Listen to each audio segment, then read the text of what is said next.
ప్రకాశం బ్యారేజీ వద్ద కృష్ణానది వరదను పరిశీలించారు ఏపీసీసీ చీఫ్ వైఎస్ షర్మిలారెడ్డి.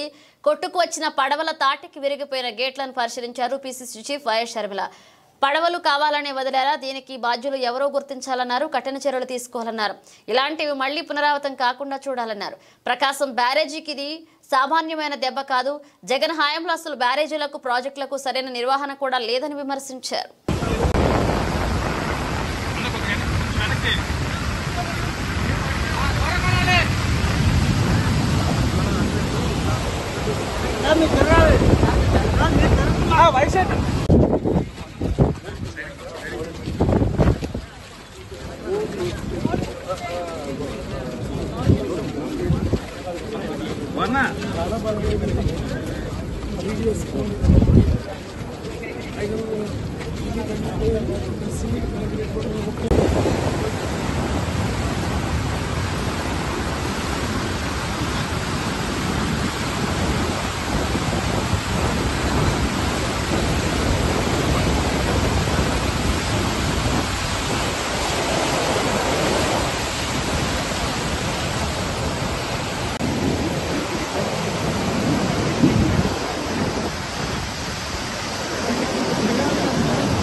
దీనికి బాధ్యులు ఎవరో దీని మీద ఎంక్వైరీ జరగాల్సిన అవసరం ఉంది. అసలు ఇలాంటివి మళ్లీ జరగకుండా ఎందుకు కట్టడి చేయలేమో ప్రభుత్వాలు ఆలోచన చేయాలి. బికాజ్ ఇంతకు ముందు కూడా ఇలాంటిదే జరిగింది అని వింటున్నాం. ఈసారి అయితే వచ్చిన ఫోర్స్కి బీమ్స్ కూడా దెబ్బతిన్నాయి. ఇది సామాన్యమైన దెబ్బ కాదు. ఇంత హిస్టారికల్ బ్యారేజ్, ప్రకాశం బ్యారేజ్కి ఇంత పెద్ద దెబ్బ తగిలింది అంటే దీన్ని చాలా సీరియస్ గా తీసుకోవాల్సిన అవసరం ఉంది. కఠినంగా శిక్షించకపోతే, పెనాల్టీ పెద్దగా లేకపోతే మళ్లీ జరిగే అవకాశం ఉంది. కాబట్టి ఇది చాలా సీరియస్ గా తీసుకోవాల్సిన అవసరం ఉంది. అంతేకాకుండా యాజ్ సూన్ యాజ్ పాసిబుల్ మరమ్మతులు కూడా చేయాల్సిన అవసరం ఉంది. గత ప్రభుత్వం, జగన్మోహన్ రెడ్డి గారి ప్రభుత్వం కనీసం ఎన్నో ప్రాజెక్టులకు కనీసం యాన్యువల్ మెయింటెనెన్స్ కూడా చేయలేదు.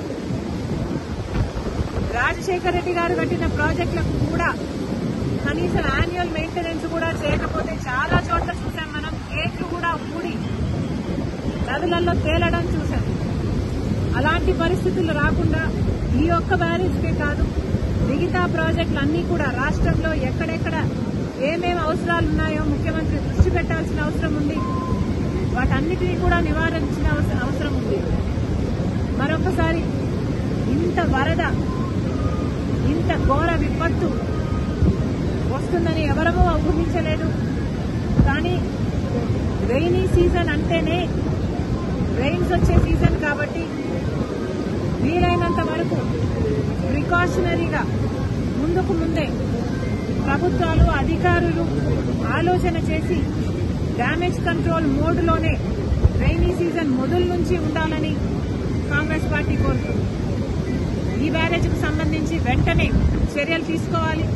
ఎవరు దీనికి అకౌంటబుల్లో, ఎవరు దీనికి రెస్పాన్సిబుల్లో వెంటనే కనుక్కోవాల్సిన అవసరం ఉంది.